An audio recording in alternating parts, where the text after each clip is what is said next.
15 minutes of workplace chatter you want to overhear. Welcome to the Friday 15 with your host, Paul Mastrangelo of First Domino Consulting and Jeff Jilton of Spencer Stewart.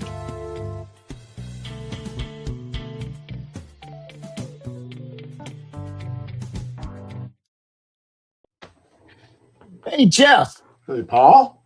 I want to show you something. Have you ever seen this before?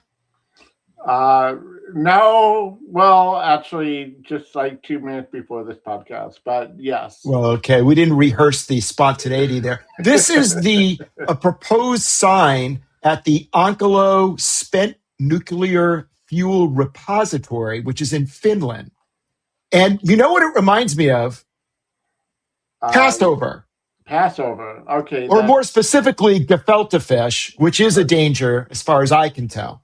Okay, well, you need to take me there because that's a little late for me because I like gefilte fish. So that's.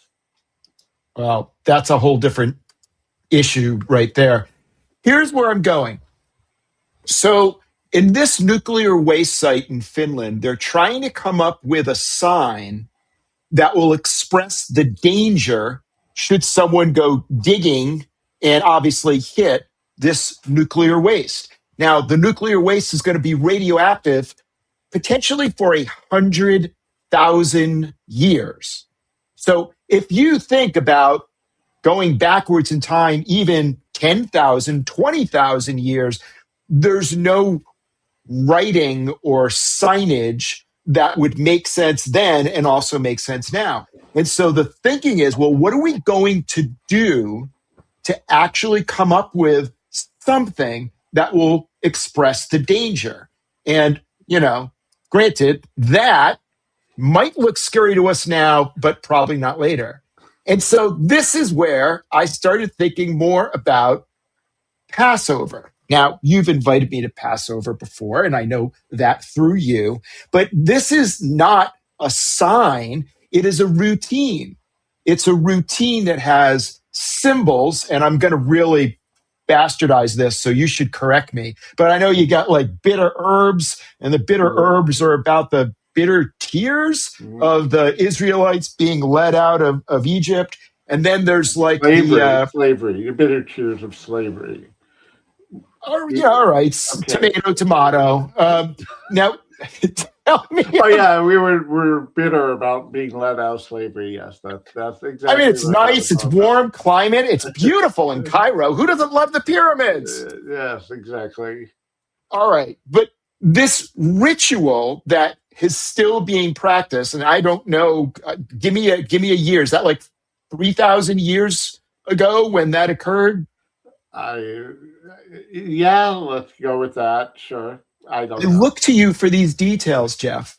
You're my source of Hebrew knowledge. Well, you probably need to do better than that. But yes, we'll go with 3,000. Sure. All right. Let's make sure everyone's still following this.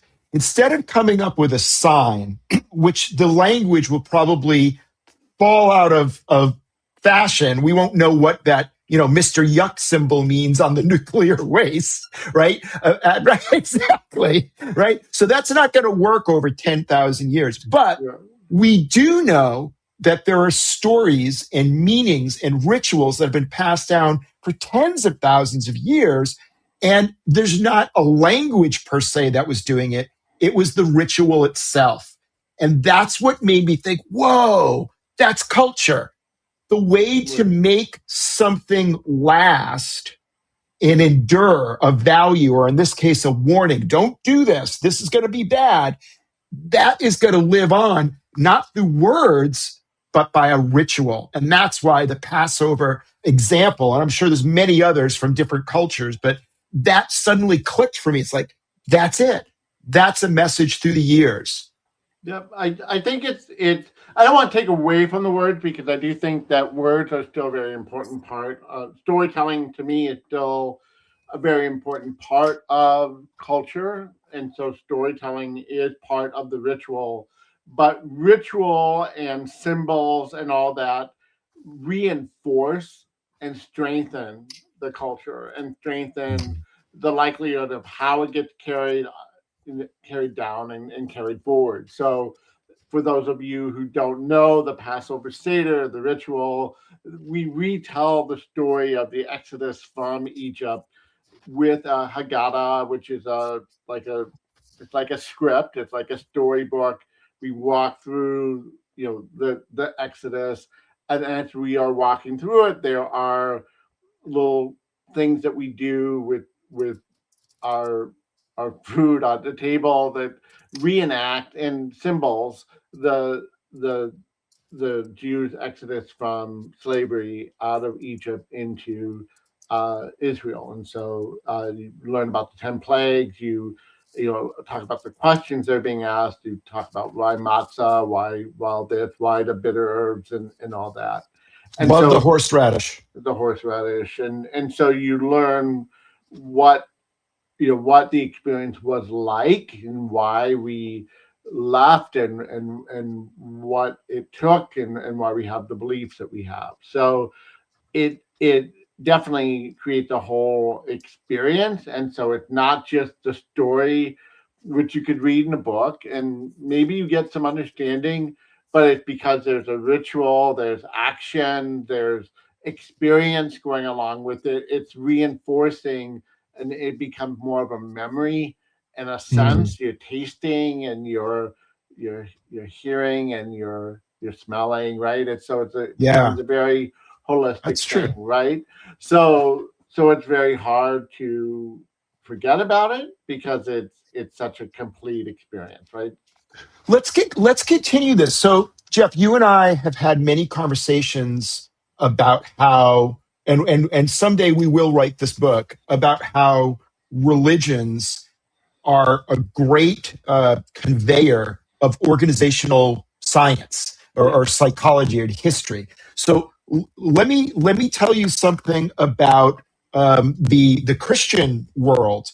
So many parts of the world last Sunday, as we're recording this, celebrated Easter. The Roman Catholics have that day set aside, and it is based on the same actual lunar calendar that I know Passover uses. But the Orthodox churches of Eastern Europe, they use a different calendar, and they're celebrating Easter this Sunday coming up. And you might say, well, gee, that's strange. What separated these two really the earliest connections to Jesus were the Catholic and the Orthodox Church? Well, it comes down to, and I looked this up, one word. You were saying how it's not just the ritual, but the words. What separates these two religions is the distinction between, I believe, from where'd it go? From the Father and the Son and through the Father and the Son. That one word, a preposition, has divided the earliest Christians into two camps.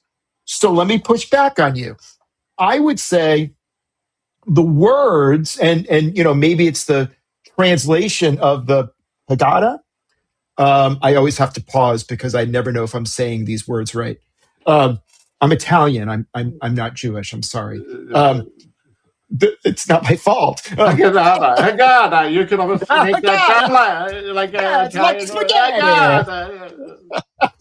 So, so where I now I'm forgetting my point. So the one word difference, the language has been tripped up because of translations and, well, what was said and where did this come from? But the meaning should be there, that, oh, it's because here's the Son of God being risen, and so that's what we're trying to remember. So I'm wondering if the ritual is really good at another term I've been using recently, the commander's intent. The idea of, like the general said that this was our mission. We've got to get up that hill. How we're going to get up that hill, we got multiple plans for that. Because if something goes wrong, if I'm separated from the rest of the troops, I have to find my own way to get to the top of that hill. So in that sense, the culture, the commander's intent. The real purpose underneath is being translated. Yeah, no, I love that because I think that that is what when you have really well managed culture in an organization, one of the things that we talk about is that well defined culture basically can like make every decision for you, right? It's like the J and Mhm. J Credo, right? Every decision Mhm. that J and J has ever had to make is answered by its credo. It's really by its cultural statement. It's not because Right. it's a magical document of words. It's because it allows the flexibility, kind of like as long as we're being true to the culture, we can steer and find our right way. We have to be courageous. We have to be confident and adhering to that culture, right? And Yeah. that's where a lot of companies go wrong. They start to doubt. Well, maybe we shouldn't, or maybe this doesn't really apply here, but Yeah. in the reality, that's what a really strong culture it answers those questions. I may not be able to take path A anymore, but because I still believe this is the right way of thinking and the right values and the right behaviors that we should enact, then I'll try path B because that should still get us to the same end because Yeah. that's what our culture is dictating. Just so we're catching everyone up, the J&J Credo is basically their mission statement. There are four stanzas, and basically it's the ordering that's important. So the first stanza is our first purpose is to serve our customers, the patients, the doctors, the folks who use the products. The second one is the employees, because they're the ones who are, of course, creating the products and services being used. And then I believe it goes to community. And then finally, it's the stockholders providing value for the business owners. And you're right. To your point, not only is it etched in stone when you go into New Brunswick, New Jersey, and you look at it, but it's not that. There were credo challenges where they used to debate certain decisions and things, and leaders would be debating, and it was a public forum. And to your point from earlier, that ritual, that exercise. So people talk about, well, that's a credo issue. Oh, let's credo it. It's incredible. You're right. How that ingrained itself in a way that became second nature, and that's what culture is.